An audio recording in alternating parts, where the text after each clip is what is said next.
सहनाववतु सहनौ भुनक्तु सह वीर्यङ्करवावहै तेजस्विनावधीतमस्तु मा विद्विषावहै। ॐ शान्ति शान्ति शान्तिः। गुरुर्ब्रह्मा गुरुर्विष्णुः गुरुर्देवो महेश्वरः गुरुरेव परं ब्रह्मा तस्मै श्री गुरवे नमः। तस्मै श्री गुरवे नमः।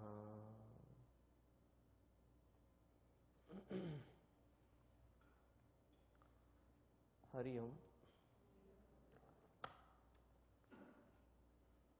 It seems like it has been a while that we have had this format here. So, welcome.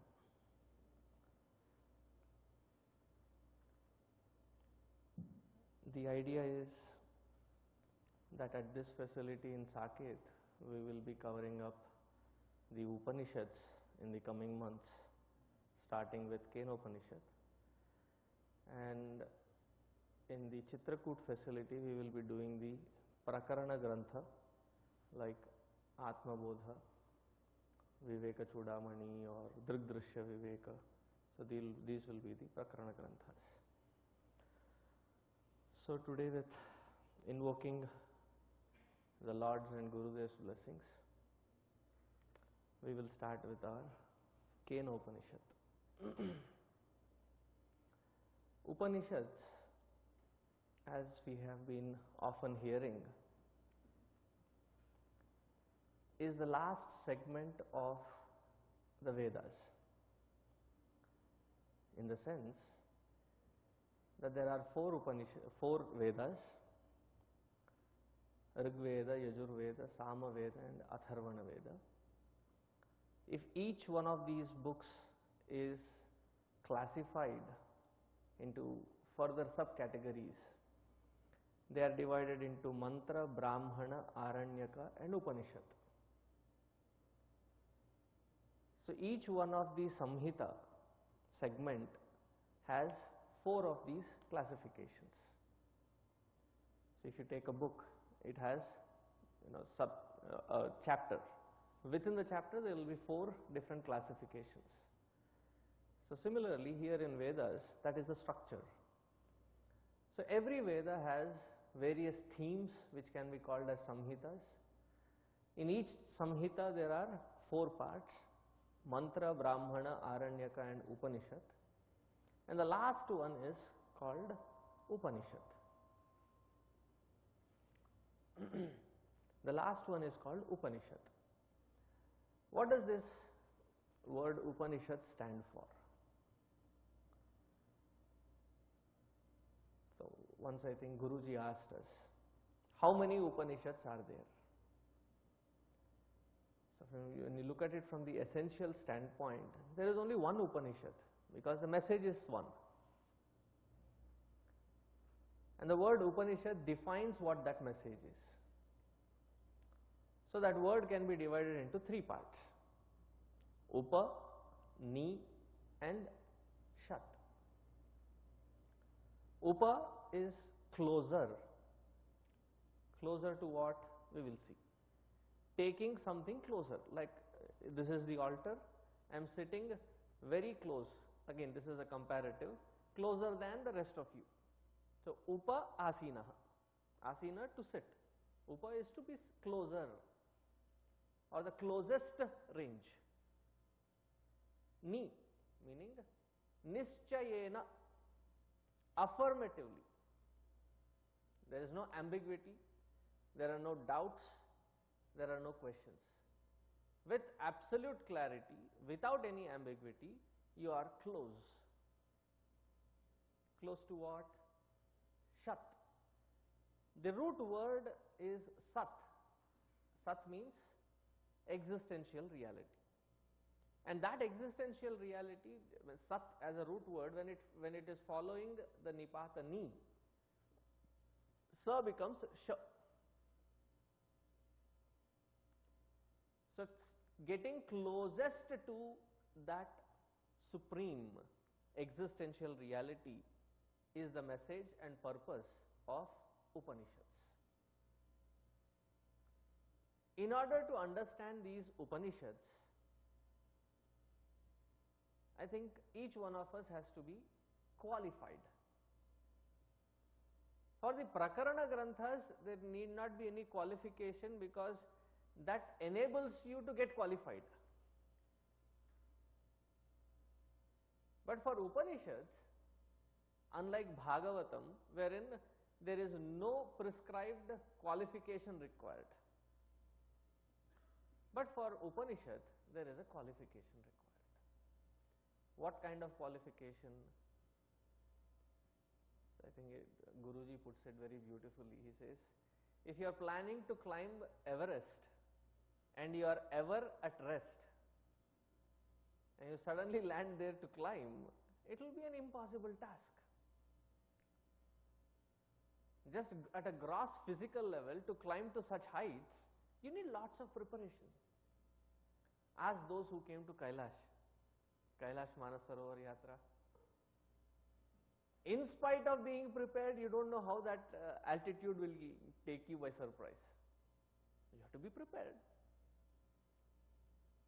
So it takes lot of preparation, lot of preparedness, lot of courage, lot of faith, and with that leap of faith, you jump in with the preparedness that the scriptures often highlight. So usually the student is not coming into a Upanishad class to clarify basic doubts of the worldly interactions. See, Bhagavad Gita, on the other hand, is directly applicable in field of action. In our day-to-day activities, directly applicable.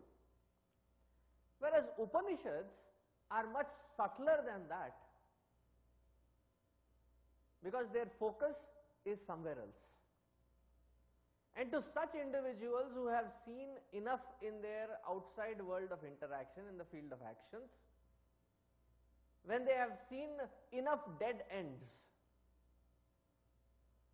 we have chosen different fields, we have chosen different themes, we have chosen different kinds of experiences, and all of them lead to much or similar kind of experience at the end. Initially there is a lot of enthusiasm, lot of interest, lot of focus, and then you jump into it. At the end of it, it's a very disenchanting experience. No matter what kind of field that you take in. Yes, there is satisfaction, but that also is very vulnerable to situations. You can very easily get dissatisfied, easily get thrown off of the balance.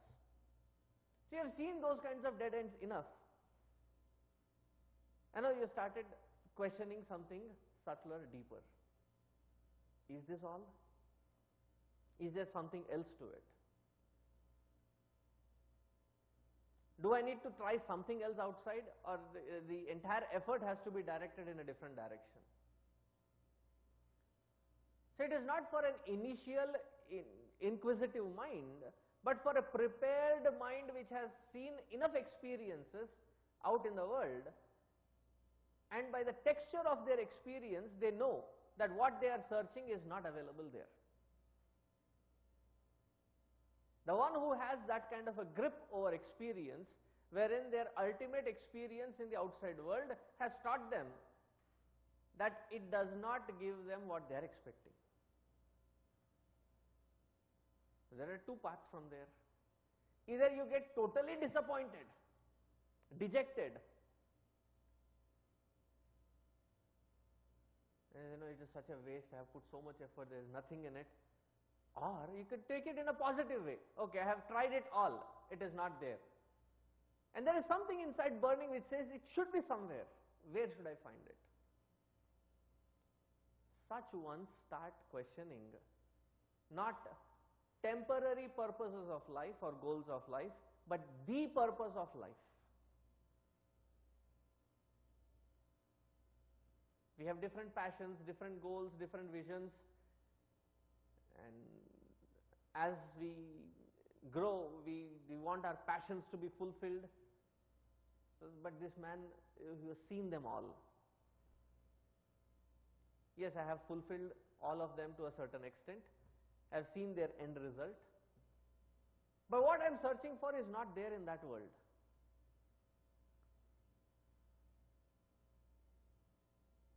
And that is when they turn to a guru. Now this word guru, often we see even in the corporate sectors, we very frequently use. Guru is a very sacred word. Such is the sacredness of this word that somebody calls me a guru, I feel very scared of that sacred word.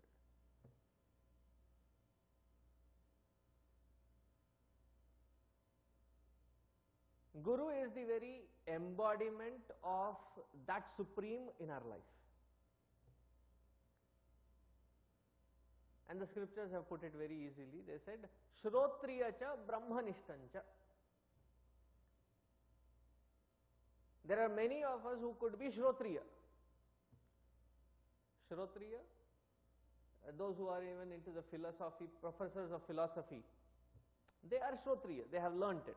They know Sanskrit, they know Upanishads, they know various parts of Vedas, they know various kinds of interpretations, whether it is Shankaracharya, Madhvacharya, Ramanujacharya. But it is a textbook knowledge. That if they have to refer to something or say something, they have to always refer to the book. And the Subhashita has very beautifully put it. It says, Pustakastaya vidya parahasta gatam dhanam karya kale samutpanne nasa vidya natad dhanam. If the vidya that we claim is always in the reference of some books and not in experience, that is not called vidya. And that is called burden of load of data. Whether it is in the form of books or in the form of data, it is a burden. Because when we want to apply it, you have to always cross-refer to it. It is not readily available.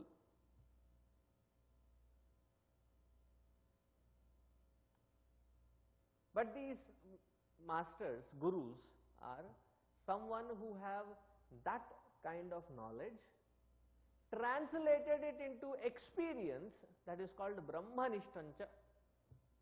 They have that direct experience. And if we are searching for someone who can, probably touch our forehead or touch us, and suddenly we have that divine experience,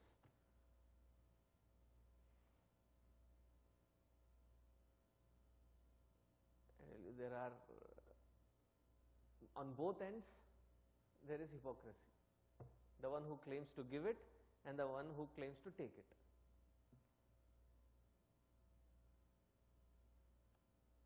Because out there in the market, there are enough people who will say, I'll give you realization in 15 days or 20 days. So once Guruji heard such thing and he said, hey, unka contact number le lo, write down the number. So I thought he was joking. He said, write down. So I did write down. I said, call them up and find out what is the trick. We have been doing it for past 25, 30, 40 years. And if they can claim it to do it in 15 days, probably it's worth the shot.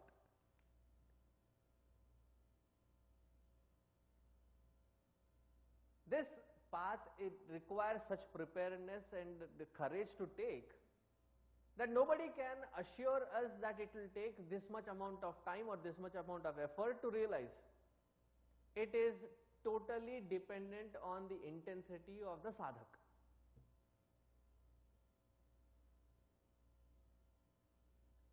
Now such a student, when he finds such a guru, do you think the student will be wasting time in trying to ask about all unnecessary, unwanted things in the world? They are as direct as possible with their questions. and the Guru is also as direct as possible to give that message across. Now in both directions there is a dilemma. Because the Shishya has to find the choicest of the words to say what he is not clear about. We may not be clear about the truth, but at least we should be clear about what we are not clear about.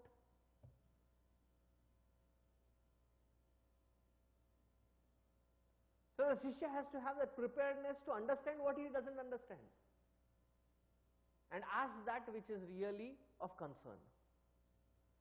On the other hand, the Guru's dilemma is that which is inexplicable, that which cannot be put in words, has to be conveyed in message in the form of words.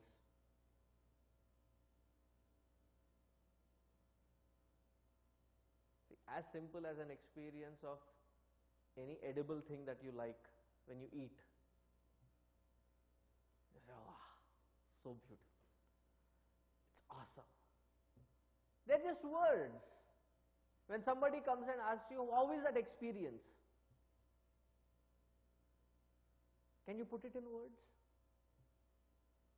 It is, in fact, we end up saying, it is so good that I cannot explain. Oh. And what is the best thing that we can do? Take that and stuff it in their mouth so that they have their own personal experience. It's very easy in the physical world, but in this subtler world, the intellect has to be ready and prepared to accept that which has been given through the words, but with that which is beyond the words. It's actually not the meaning of the words, but it is that which is said through the words, between the words. Because the words can only highlight or point towards it. We should be able to transcend the words and grasp that which is being pointed to.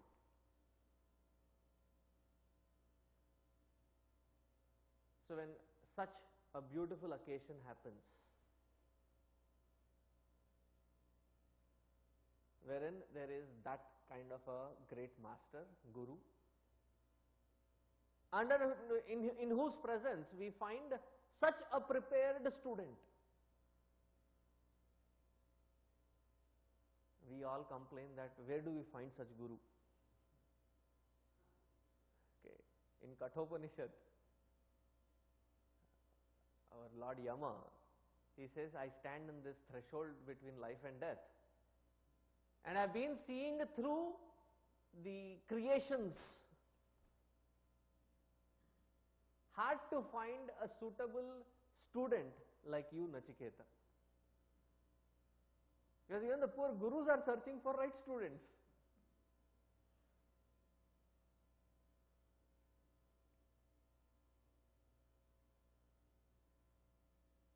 The right student who can, leap in trust and leap in that faith and then use his logic to find it.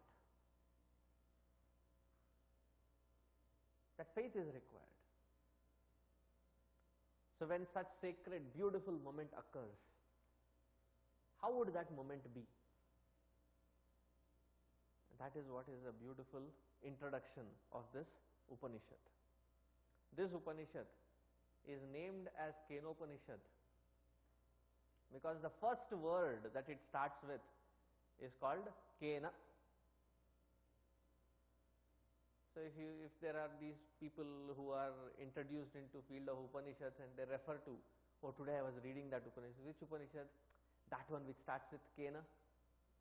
So they named it as Kena Upanishad. Kenopanishad.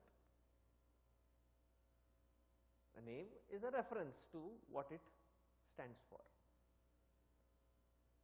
And this Kenopanishad, which starts with the right attitude of question, you will see the student's preparedness and the readiness, because there is a certain amount of conviction in the questioning itself.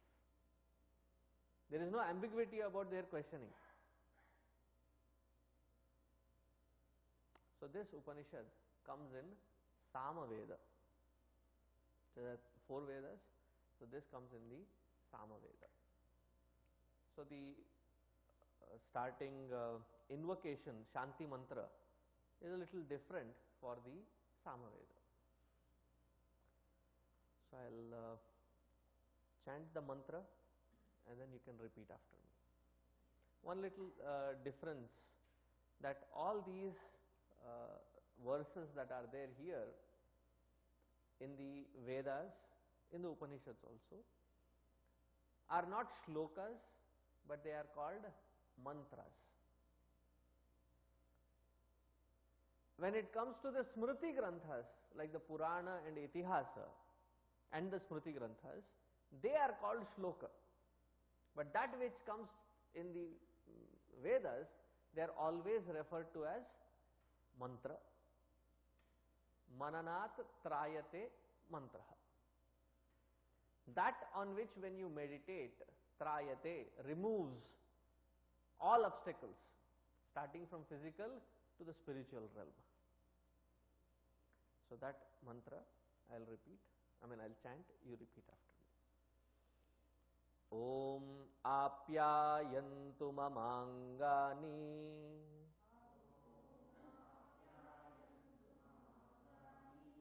vak pranaschakshuhu shrotramatho balamindriyani cha sarvani sarvam brahma upanishadam maham brahma nirakuryam mama brahma nirakarot anirakaranamastu anirakaranamastu tadatmani nirate ya upanishatsu dharmaha te mayi santu te mayi santu.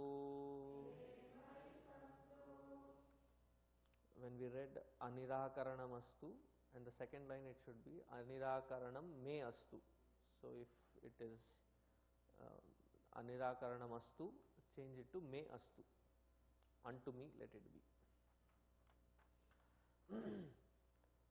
So the Shanti mantra, this conveys the entire message of the Upanishad right here. The very prayer or the prayerful attitude of the student is clearly visible here. So what does he say? Om apyayantu mamangani. Mama angani, all my limbs, the external limbs that we can see, may all of them. Vak pranaha chakshuhu shrotram.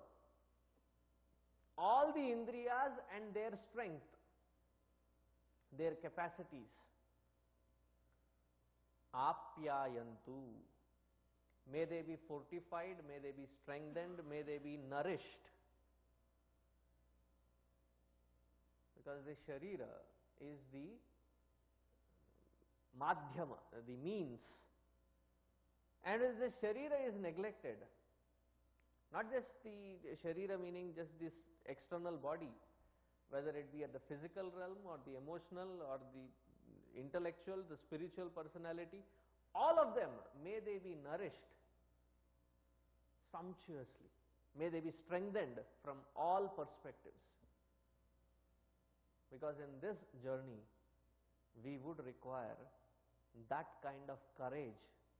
And if it is constantly being bothered by as simple as a knee pain or a back pain or a neck pain, so where will be our meditation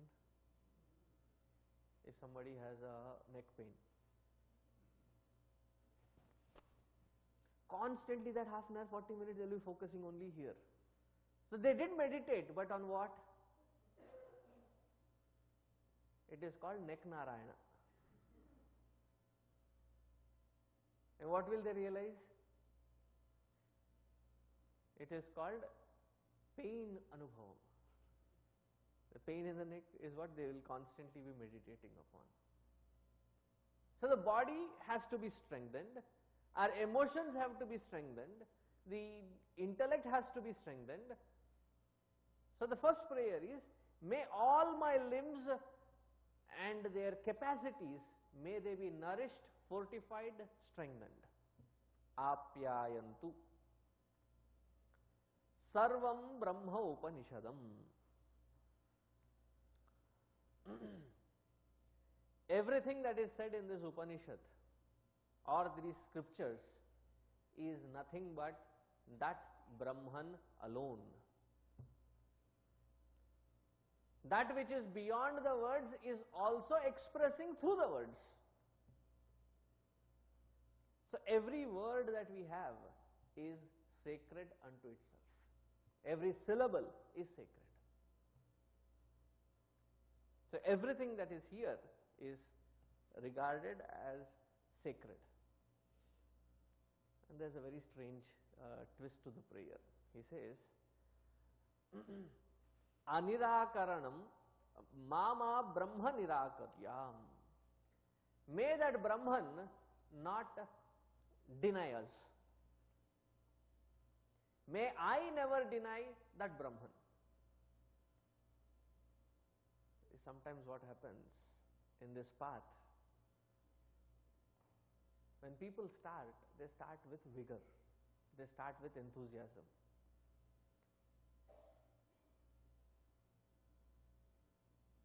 But with the preparedness or the absence of it,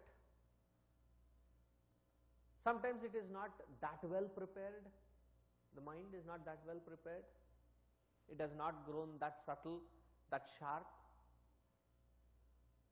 that when they start experimenting and investigating into this field, their stamina, which has to last till the end, fizzles out somewhere in between. So I met this person whom I knew as a sannyasi. So one day I was walking somewhere and I found him near a bus stop. So I stopped and asked him, are you that same person? And I had known him from earlier. So I said, are you that same person? He said, yes. So what happened to you? He said, the scriptures have said, give up that which helps you give up everything else. So sannyasa helped me to give up everything, so I have given up that also.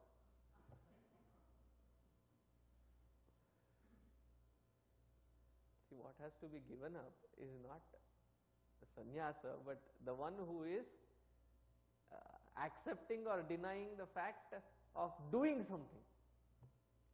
That doership has to be given up. Enastajasi tatyaja.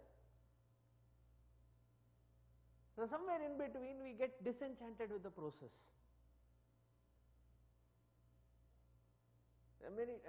Another example that can be taken is, many of us go to India. An often heard complaint is, Swamiji, the temples are so rush and unkempt, and I don't feel the vibrations of spirituality there. Even the pujaris and other things, they really a distraction there. So I have stopped going to temples. I said, point noted. No, we should do something. I said, go do. If you have to do something, go do. Why do I get so disturbed? I said, provided you look around and see what are the facts. Like somebody recently went to Tirupati and they said, there's so much of pushing and shoving, it's very distracting. I said, in a day, how many hours do we have? 24 hours. So in those 24 hours, how many seconds do we have? Anybody who has that figure right away on the top of your mind?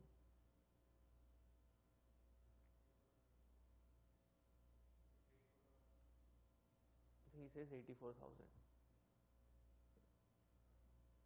Approximately, it is not even 100,000 seconds in a day.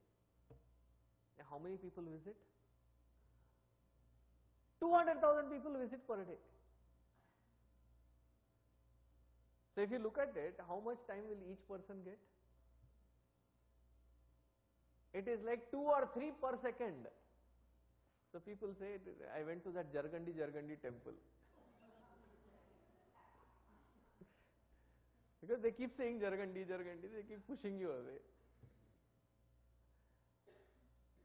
Because at that moment when you are in front of the Lord, you have not gone there for these people that are there, you have not gone there for the priest, or you have not gone there for the temple system, but you have gone for being in the presence of that divine within that sanctum sanctorum. Let nothing else distract you. When you have that in focus, I think our focus is entirely different. Similarly, when we take to this kind of a rigorous path,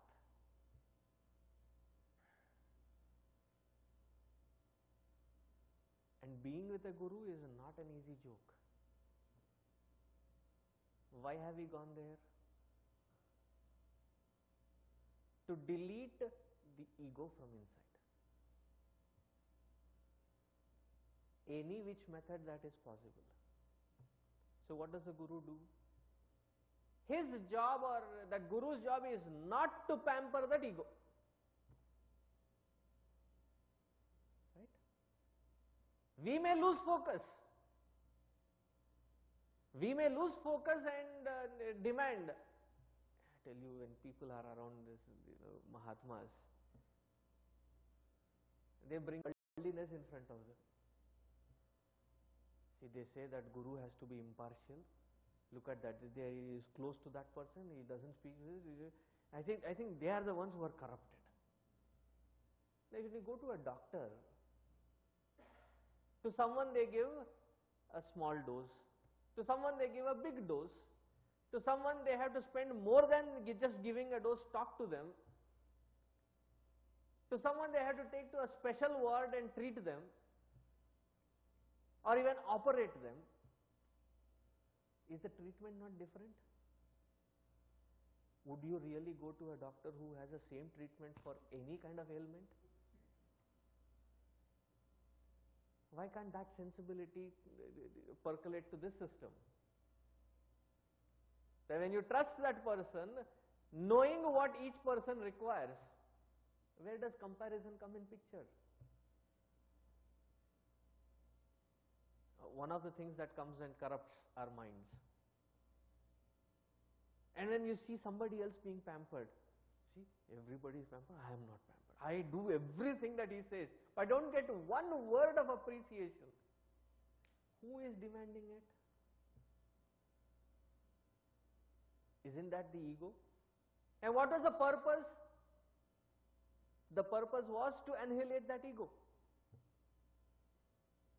So being with a guru, sincerely being with that one, is like being with a environment surrounded, as though you have covered yourself with sandpaper. Any which way you turn, it will constantly be rubbing against your grain. Until when? Until all the rough edges are smoothened out. A simple test. If you are with a guru, and a simple test. Am I progressing? Am I not progressing? If you feel that pinch, the rub, that means you are on the path of progress.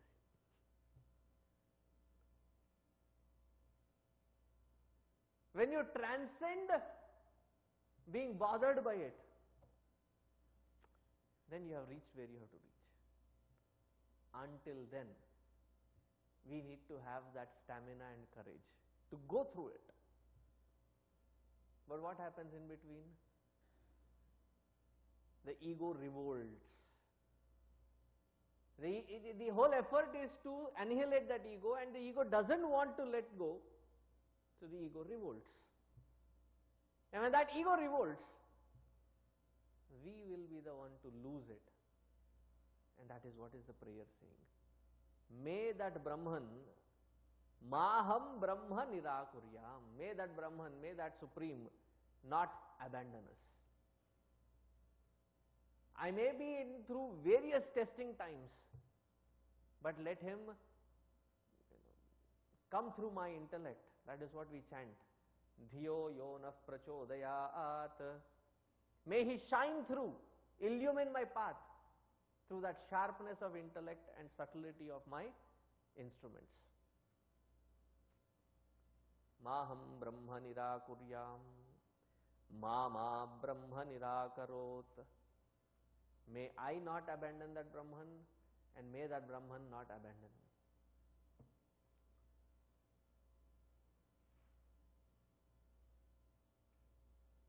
Sometimes we say, Swamiji, the whole process is becoming so mechanical, I don't find the same rasa in it. I tell people, if you want rasa, eat a mango.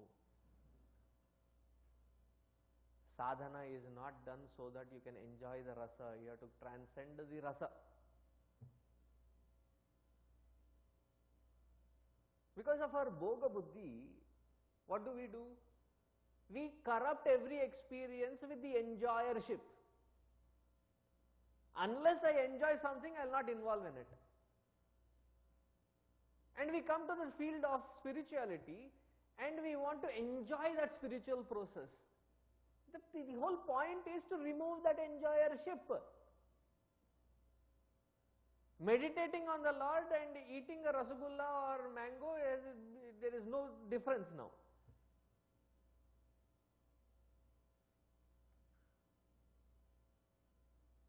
Once I think I was with one Mahatma and he was conducting a meditation class, and after the meditation class somebody came and told him, "Aaj ka meditation class maja aaya." So he got so mad at them. Rasgulla tha ki laddu tha?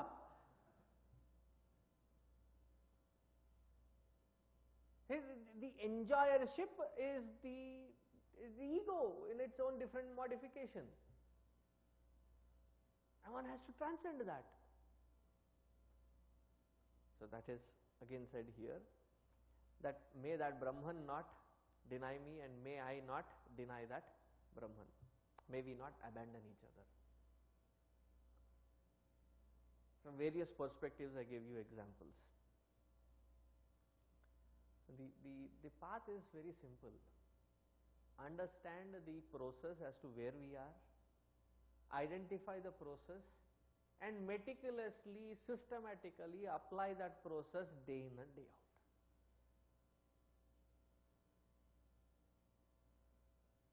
But after a certain while, the itch to do is so strong within. The eczema to do is so strong that we feel, added with this, what else can I do? The doing has to go. This process is being given so that you can transcend the doing. Both the doing and the doer has to be transcended. But that itch is so strong. Swamiji, I do this for half an hour, this for 20 minutes and this for 10 minutes. What else can I add into it? Is it like some masala in your tea, or to make it little more spicy and change the taste variation a little bit? Mind is not ready yet for it then. Okay, then go back. You will have lots of variety in bhajan kirtan. One day take dholak, one day take manjira, one day take some other instrument, play it along. And if you are not a good musician, play it alone. If your mind is still not prepared, one day go to Ramalaya, one day go to Shivalaya, one day go to Devi's temple, one day go to Ayyappa, one day go to Guru temple. Get that preparedness. Acquire that preparedness, wherein you have enough stamina to apply oneself into that path without wobbling. But our minds are so chanchala. Any new thing popping up into the market of spirituality, we want to go test it. Maybe it will add some variation to what I have already. It shows two things. Either our mind is not prepared or we are not in the right track, or both.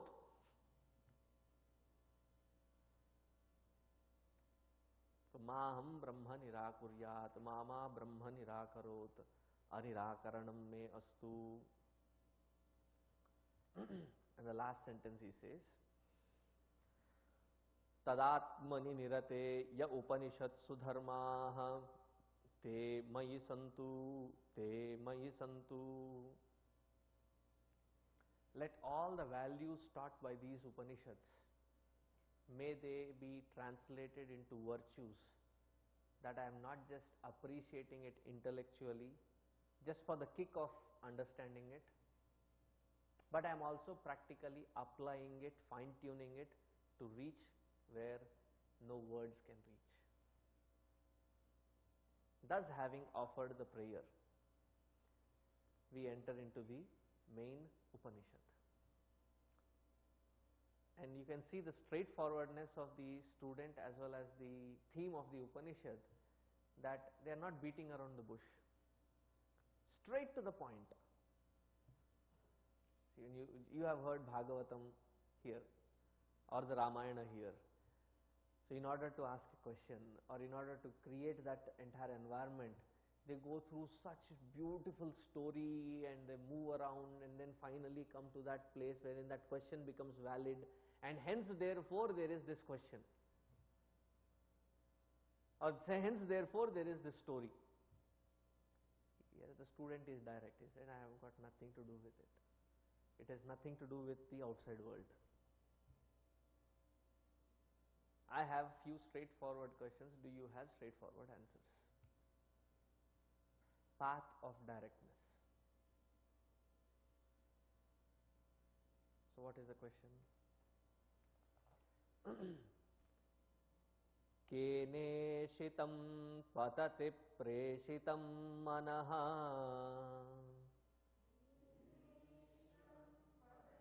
preshitam manaha, kena prana prathama praiti yuktaha,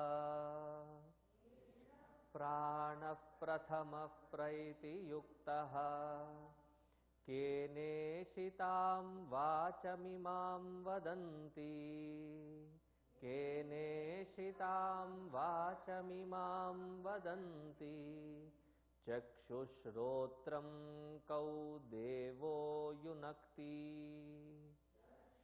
Shrotram kau devo yunakti.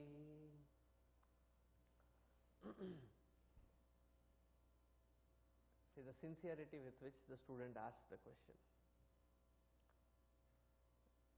See, the question also is uncomplicated. See, if suppose somebody is trying to ask a question, and in asking that question there is so many stories added in, trying to give so much of introduction, so much of things, it just shows that the one who is asking the question is not really very clear about what he or she is trying to ask. You have to have a really sharp presence of mind to gather what they may be thinking that their question could be. Such kind of ambiguity is not seen here. A straightforward question is, the disciple asks, Kena ishitam patati preshitam manaha. Willed by whom, commanded by whom does the mind function?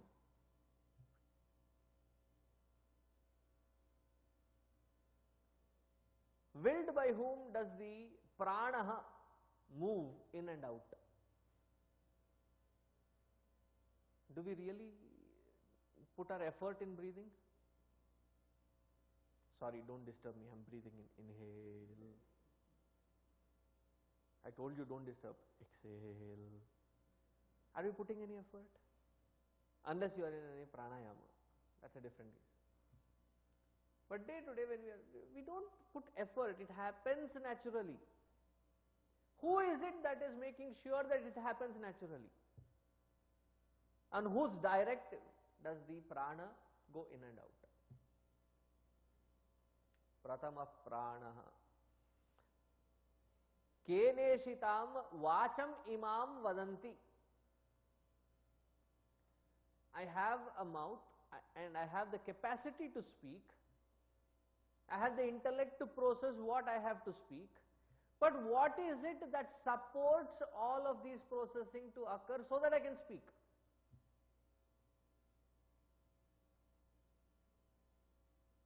Similarly, the other organs, the internal organs, the external organs, organs of perception, organs of action, all of the gamut of these organs of perception, action and the internal organs in antahkarana. Who is it that directs them?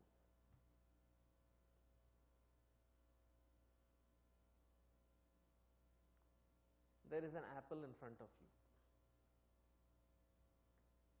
but you are asleep. Do you recognize that apple?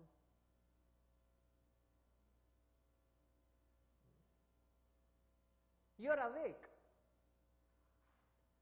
but your mind is absorbed in some other place, some other event, some other theme that it is absorbed in. That which is right in front of you, can you even see it? It happens, it's a typical scene in every household.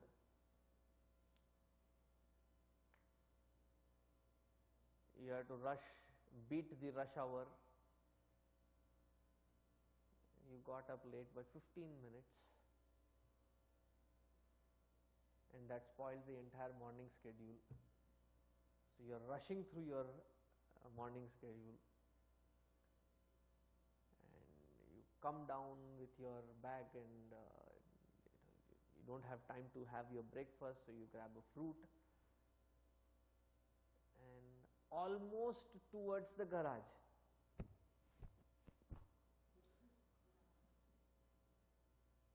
Where are my keys? Wireless is turned on.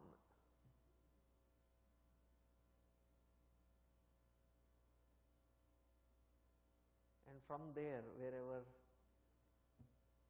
she is, she also turns her wireless on because she is probably busy with the other children,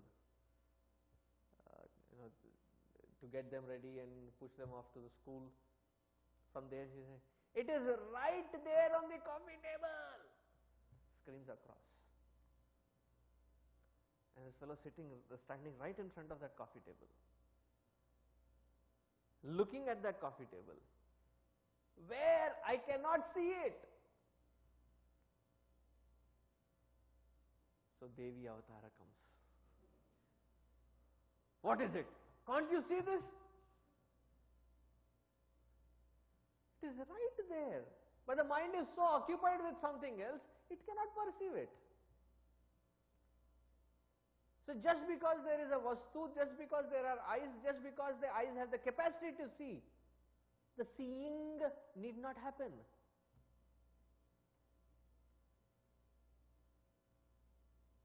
See, there is a CD player. There is a beautiful CD with beautiful music in it.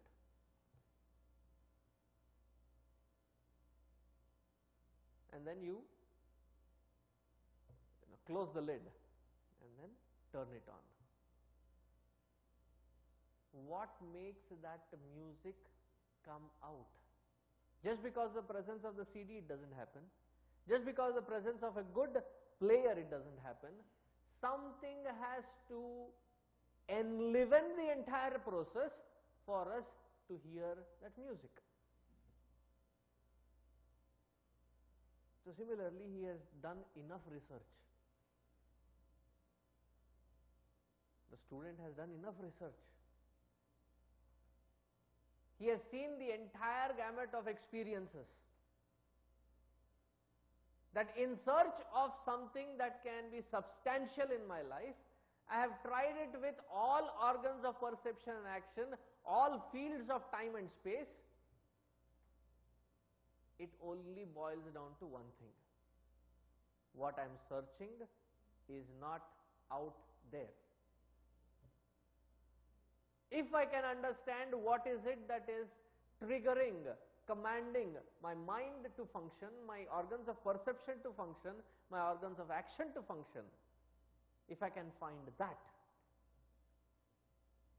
I think that is the key to all my investigation. Now the student has come with a direct approach. Now what does the master say? The master also looks at the student and must be pretty satisfied having such student. When you get a good student, I tell you, if there are teachers here, they will tell us. If you get a good student and you have a good dialogue with them, it is such satisfying. Just having a good dialogue. And when they translate that dialogue into an experience and they become anubhavagnya, the satisfaction is multifold. So the Guru definitely must have felt really happy to find that there is this student who is now ready for asking a direct question. So what does the Guru say? The Guru says, Shrotrasya Shrotram Manaso Manoyat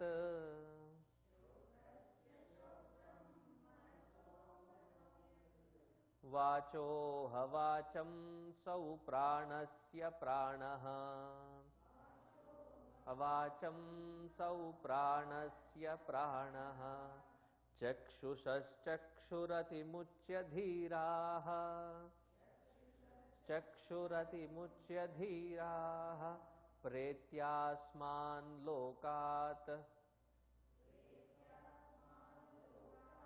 Amrita Bhavanti.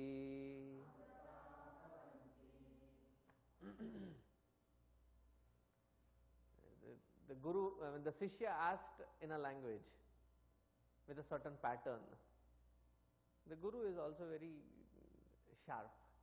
He picks up the tone and the language of the student and answers back in the same tone. In the same language, he communicates back. That's a skill. When you observe the entire Bhagavad Gita, whatever were the questions and the tone with which Arjuna asked questions, Krishna returns the answer in the same tone and same language.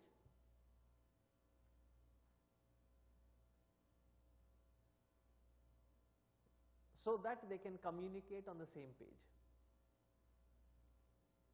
So now, here he says, some people say, isn't it just trick of words? Now what is the trick of words here? Shrotrasya Shrotram.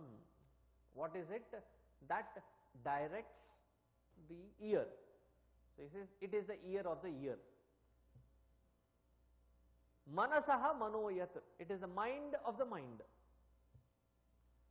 Vachoha Vacham. It is the speech of the speech. And Pranasya Pranaha. It is the life of even the life breath. Chakshusas Chakshuhu. It is the eye of the eye. Swamiji, what is this answer? It doesn't make any sense.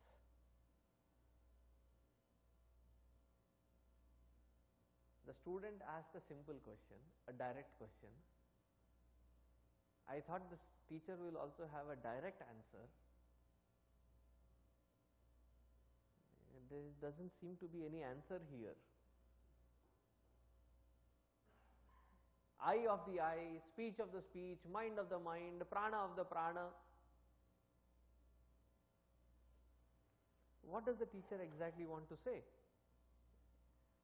Atimuchya dhiraha pretya asman lokat amrita bhavanti. Pretya. Pretya, having abandoned. Who? Dhiraha. Dhiraha, dhairya shalinaha. Who is called a dhira or a dhairya shali? Not the one who has developed enough muscles. the one who has developed enough patience endowed with understanding. Dhira word is a very beautiful word. It's a good name also, Dhira. Who is a Dhira? Somebody who has volumes of patience but endowed with understanding. Patience without understanding only will lead to frustration, which is very contagious.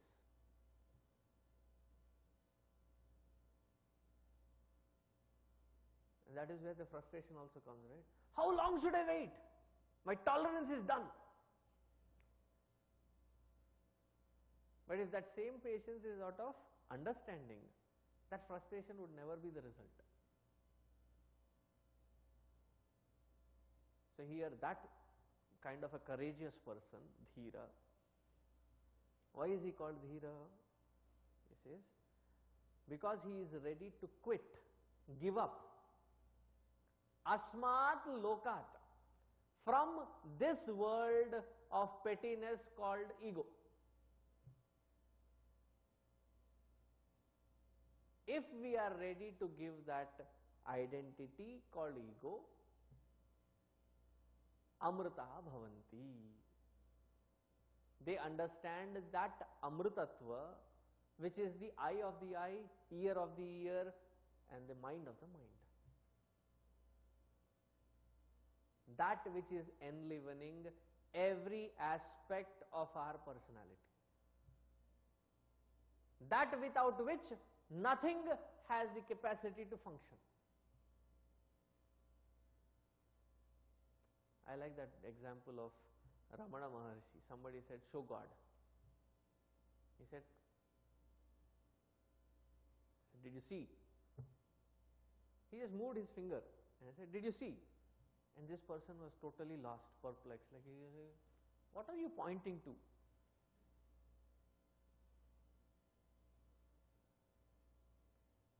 So he said, did I not tell you are not ready for it? And the ego is bruised there. He says, how dare you say I'm not prepared? Try me. I think you're just fooling. You did not show me God. Then what you saw were directions that were being pointed by the moving finger, but what I was showing was that principle because of which the finger moves.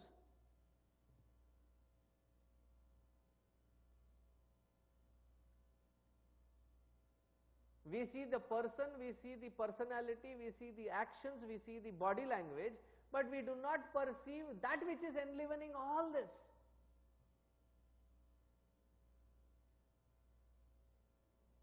At such a superficial level that we exist, what matters to us is if people have looked at us, smiled at us, said something to us, not said something to us, constantly calculating.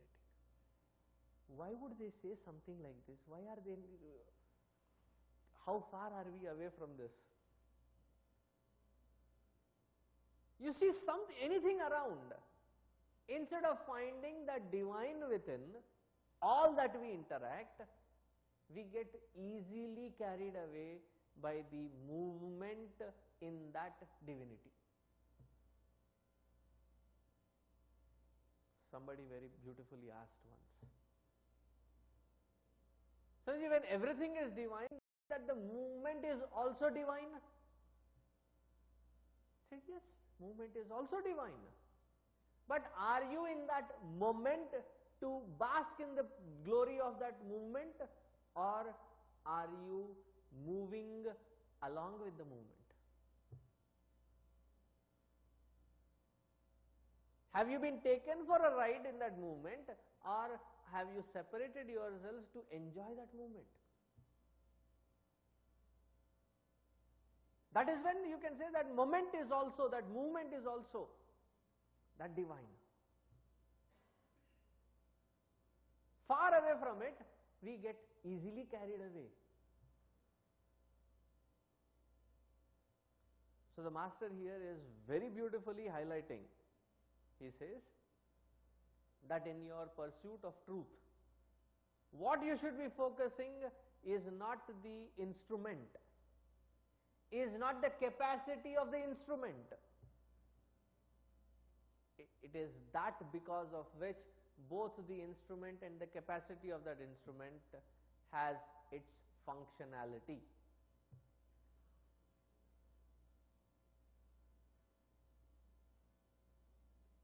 Sometimes we are just at the level wherein we are trying to glorify, glamorize the instrument.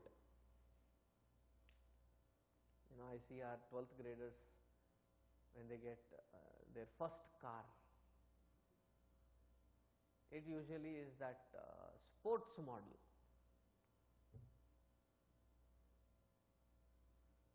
There was, I think 4 or 5 years ago, there was this kid who, I will not give my car to anybody, Swami. You can just take a peek. I said, okay. So our parents said, Swamiji, you are lucky. He at least allowed you to peek inside. We were not even allowed. Since it is new, so what is the focus?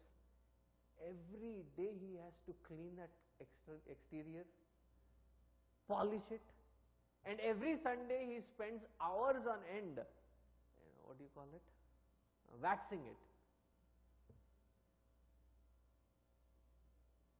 As much as that kid had that craziness for the car, don't we have at the physical level the grossest aspect of glorifying, glamorizing just the material, just the instrument? Then there are those who get subtler than that. Not only that I have good instruments, but I have good capacities hidden in those instruments. I am a great singer, I am a great artist, I am a great intellectual. So you start going towards those capacities, the Shakti of the instrument.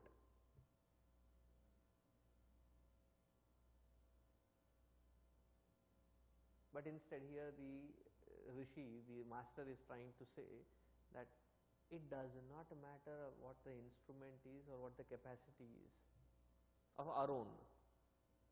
What is it that is enlivening both of them? Move your focal point from the instruments and the capacities of the instruments to that which is giving them the ability to function how they function. Sau pranasya pranaha atimuchya dhiraha pretya asmat lokat amrtaha bhavanti.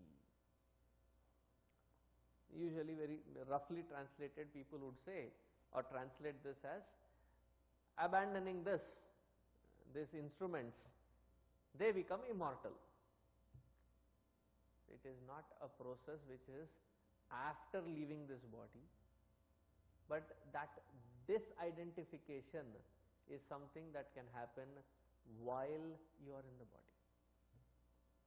Because once you leave the body, it is no more yours.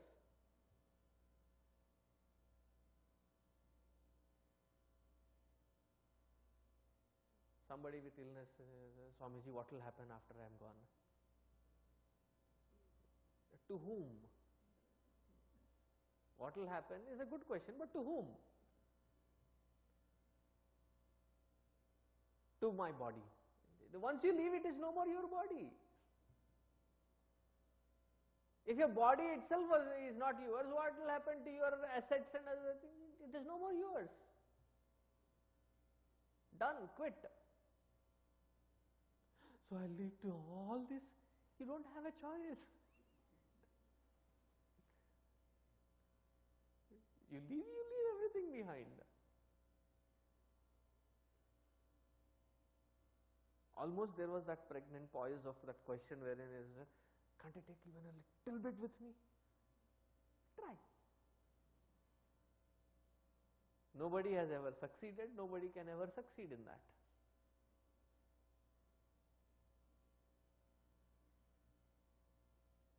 So it is not something, an experience which is after leaving this body, but while we are in this body, disidentifying and identifying that which enlivens all these different layers of our personality.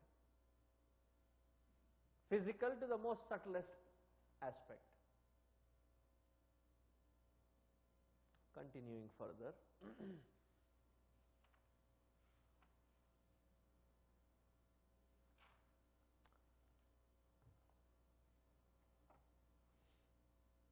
The third mantra. Na tatra chakshur gacchati, na vag gacchati, no manaha, na vidmaha, na vijanimaha, yatha yetat अनुशिष्यात अन्यदेवतत् विदितादथो अविदितादधि इति शुश्रुम पूर्वेषाम् येनस्तद्व्याचचक्षिरे. First, let's take the first part of this mantra. Na tatra chakshur gacchati, na vag gacchati, na manaha, na vidmaha, na vijanimaha. Understand this clearly. Yatha etad anusishyat.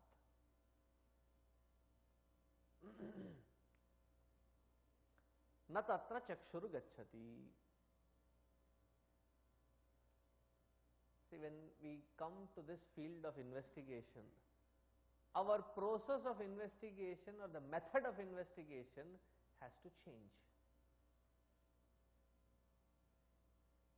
Earlier, when we are in the field of outside interactions,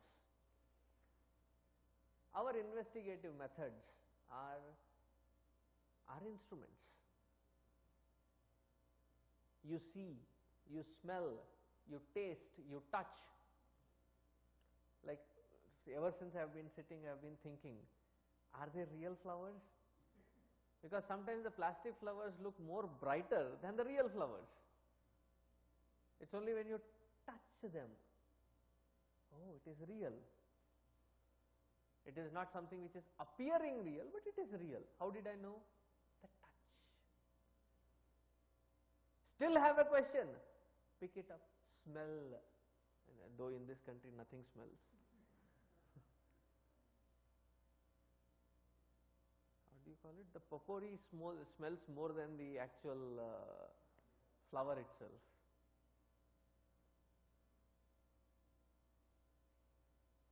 It's a mixture of all the flowers and fragrances that they put in the basket. So even this, it looks so surreal, like, how can every flower grow in that shape? So you investigate, touch, okay, it is real. So you have your sensory perceptions to feel, touch, taste, smell, to know them. Or there are other fields of inquiry wherein you cannot feel them, you cannot touch them, you cannot taste them. You only have certain amount of data. So you infer what it could be. Wherever there is smoke, there should be fire.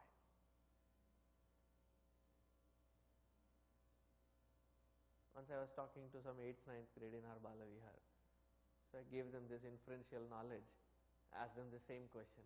Wherever there is smoke, he said, there should be a cigarette. I said, okay, that was a bad example. I should have asked with a different question.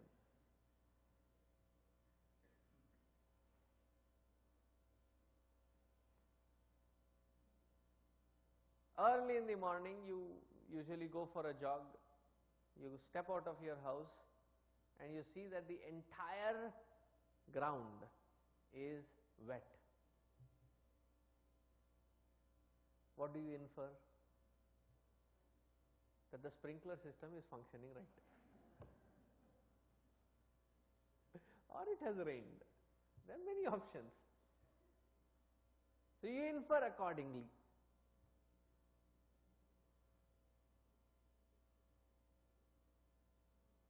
Sometimes when you are traveling, it happens. Like especially when I'm following Guruji with camp after camp after camp, suddenly sometimes you are so tired one of those days and you don't even know when you slept. And suddenly you wake up. And first confusion, is it day or night? What is this place? Where am I? You travel too much, these are some of the good experiences that you come across. And then suddenly you infer, this is definitely not my room where I usually sleep in. Where am I? So you peep out and look at things and then you try to infer where you could be. Inferential knowledge. In this particular field, these existing means of investigations do not work. Hence, therefore, I will make a very bold statement. It may look very audacious on my part to say that statement, but that is the truth. In any field where the mind, intellect and the organs of perception and action are still functional, know and understand that that field is not yet spiritual. When we transcend them, then alone we can say that it is a spiritual field.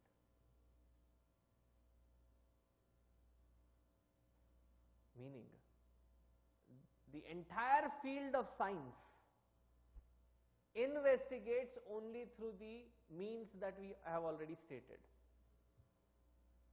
It's only when we transcend these means that we get to understand the path of spirituality. It cannot be experimented, it cannot be put in a test tube, it cannot be put in through various means that we have as of now. Na tatra chakshur gacchati, the organs of perception don't go. Organs of action cannot take us there. Na vidmaha na vijanimaha. Cannot be learnt through the process of intellectualization or the mind grasping it or processing it. And this seems to be very tough. What else do we have? I can know something only if there is organs of perception or organs of action in picture. And just because I have organs of perception or organs of action, it doesn't matter. It has to be interconnected with my processor, which is my mind. It has to be brought together with my mind. And the intellect analyzes it, decides on it. Then I come to know of certain things.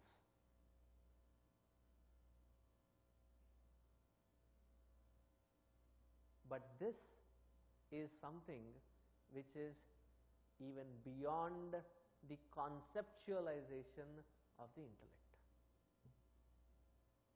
which boils down to this sentence: I am not a concept of intellectualization. I, that truth, I, the supreme, am not a mere concept of any intellect. I am that which illumines all concepts that could be possible in an intellect, but cannot become a concept in any intellect.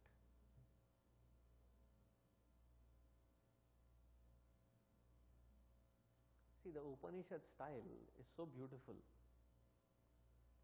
In our all logical approaches, we have certain trends, certain patterns that we have set up ourselves to. The Upanishad easily throws those systems off balance. Why? So that the entire system gets shaken up, and in its complete abandonment is when we can transcend the existing secured systems of investigation. Today we have that secured feeling that I have these instruments, hence therefore my investigations or my interactions with the world outside is very firm. I believe what I see. There are so many things which we see which are not what you see.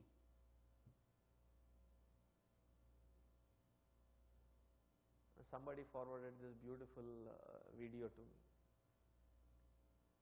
There is this, in a hospital, there is a patient, and they are looking over the statistics of the vital statistics of the patient, and there is a bug that is going around. They give that electric thing, what do you call it, Dr. Ji? Refibrator? Defibrator. Okay. So this doctor picks up a defibrator and then looks at the bug and touches it. It crashes down. This is one part of the scene. The other part of the scene is the patient who is lying there, his wife and child just enter. And what do they hear? They see that defibrator in his hand, and he saying that killed it. He touches it and it falls down, and he says that killed it.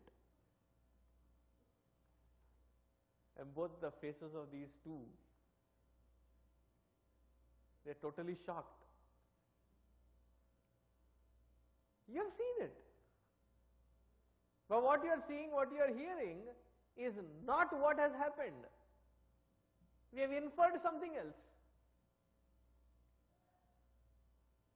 We keep saying, right, the sun rises and the sun sets.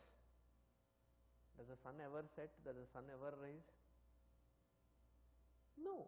It is just a convenience of our language that we use, wherein both of us know that neither the sun rises nor the sun sets. Sky is blue. The water is blue. The sky is not blue.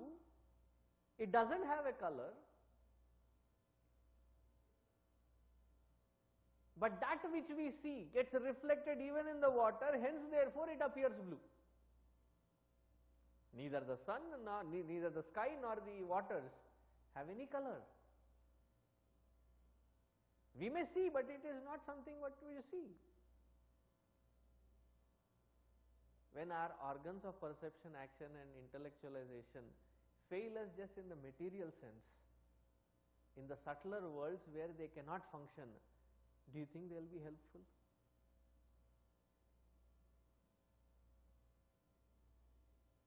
I think it's only our scriptures that say it so vehemently that intellectualization will not lead you to the ultimate realization of our own self. Na vidmaha, na vijanimaha. It cannot be a possibility. We cannot know through our intellectualization, and we cannot give an instruction about it. Hello. They have just taken out my job also.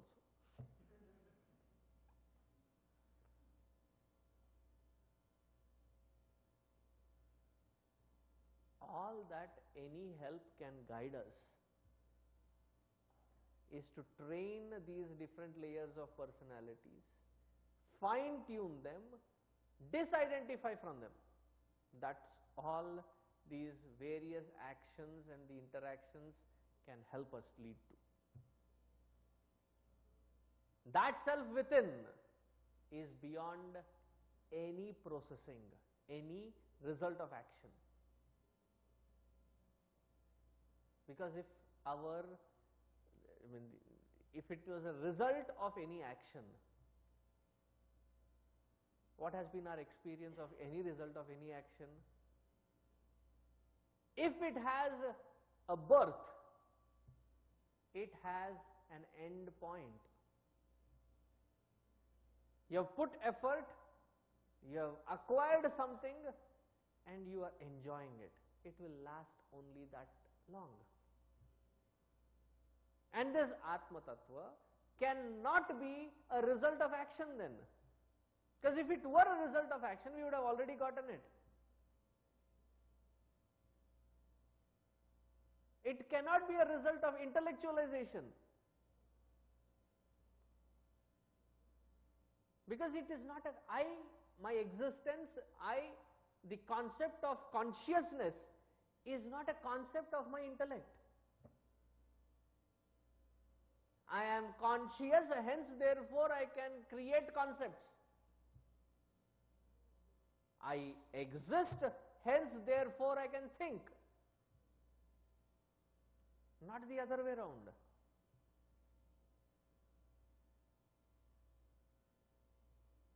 Haven't we seen people, we see many people who exist without thinking.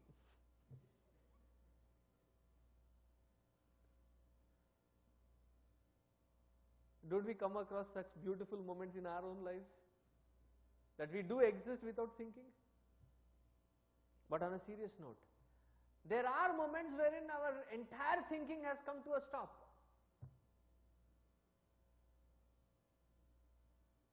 Try it, but with risk. Take a jug of cold water.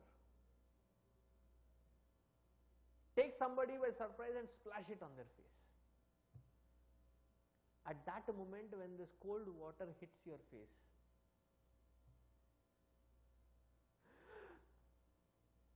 is there any thought happening inside? I have experimented it on myself. Not a single thought passes by. When your own child or grandchild is standing by somewhere hiding and you walk by and they suddenly jump on you. Boom! At that moment when you didn't expect it. And what happened there? In that unexpected moment, the mind stopped. Did you stop existing? Thank goodness you still continue, or else the population would have gone so meager, so fast. There are so many shocking moments that can happen.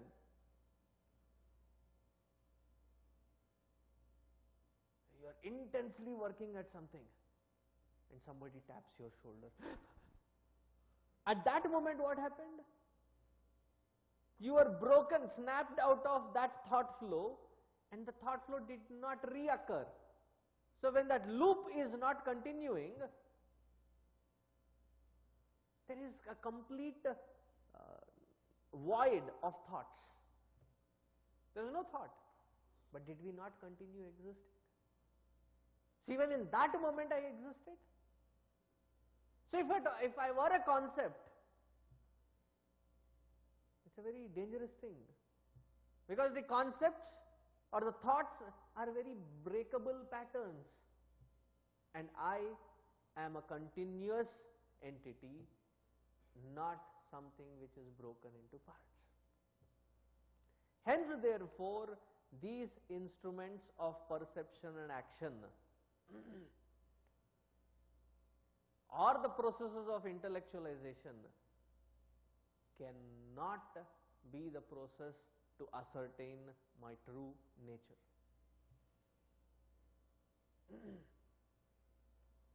Continuing in the same shloka, the same mantra, they say, Anyat eva tad viditat atho aviditat adhi. This is again a very beautiful concept. What is the line here?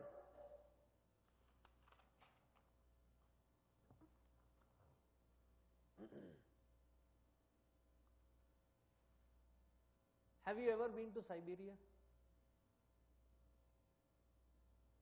Yes or a no? Okay. It's very difficult to read such a deafening pause.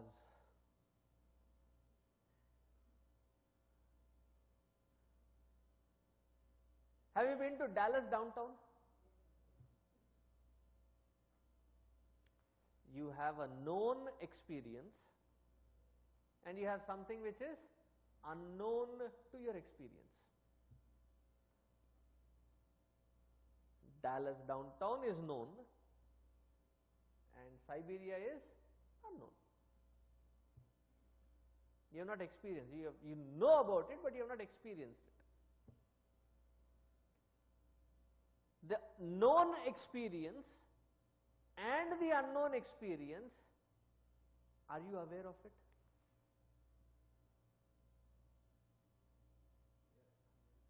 So the process of knowing and not knowing, there is something which illumines both.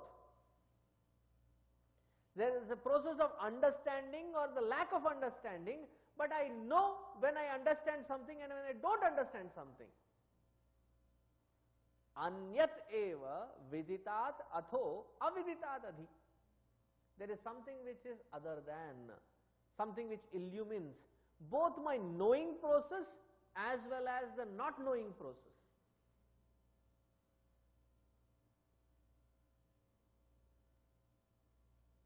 Until I touched this flower, I did not know that this flower was real. I knew that I did not know. Don't get caught with the words. Go beyond the words to understand the meaning. I knew that I did not know about it. Now after I have touched, I have seen that this is a real flower. Now I am also aware of the fact that I know about this flower. So both knowing and the not knowing are illumined, and that illumination is me, the true nature of self. Anyadeva viditat adho aviditat adhi. Iti sushruma purvesham enastat vyacha chakshire. Purvesham, this is what? From the ancestors, from the greater rishis, the knowledge that has been transferred, given to the next generation of Sishyas. If there is anything worthy of knowing, it is to know that awareness. Again, language, words have its limitations. It is not a process of knowing.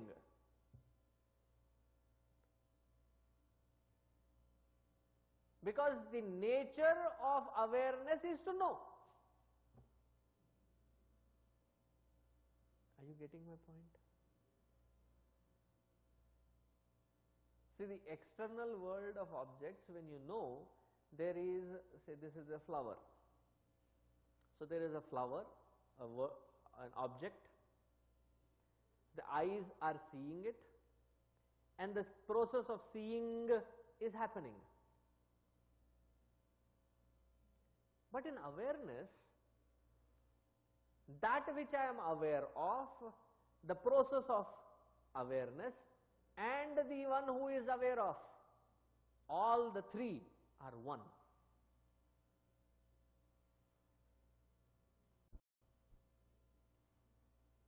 Is it that confusing? Even at a physical level, every day it is your experience. You stand in front of a mirror. What do you see? You see a reflection. So there is an object, and there is a process of seeing it. But when you are looking at the reflection, what is the cognition happening? The cognition happening is not a reflection. The cognition happening is me. Thank goodness that cognition happens. Hence, therefore, I do not apply lipstick on those lips, or shave that beard, or in my case, apply this on the mirror. ठीक लग रहा है, sir हाँ अब ठीक है. No. Though I see something other than me, but it leads to that cognition within, wherein the entire process is me. Now transcend this grossness. That which I am aware of, the one who is aware of, and the process of awareness is me alone. That is called the core of the being, core of my existence. This is the only worthy of knowing any time in life, because that is the one which enables all the organs of perception, all the organs of action, and the processes of intellect and mind to function and have their capacities functionable.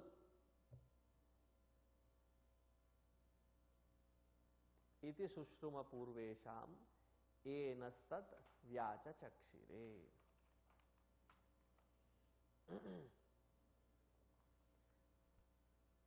Did you all understand? Yes or no? We will test it tomorrow. Because the next two mantras are that way, that they will test what we know. Not that I want to test. I never want to be in that position to test. Why get an appointment with something which you know will disappoint you? Hence, therefore, I never test my crowd. But the Upanishad mantra will test. So if you are up for the test, let's see it tomorrow. Om Purnamadaha Purnamidam Purnat Purnamudachyate Purnasya Purnamadaya Purnameva Vasishyate. Om Shanti Shanti Shanti. Harihi Om Shri Gurubhyo Namaha. Harihi Om.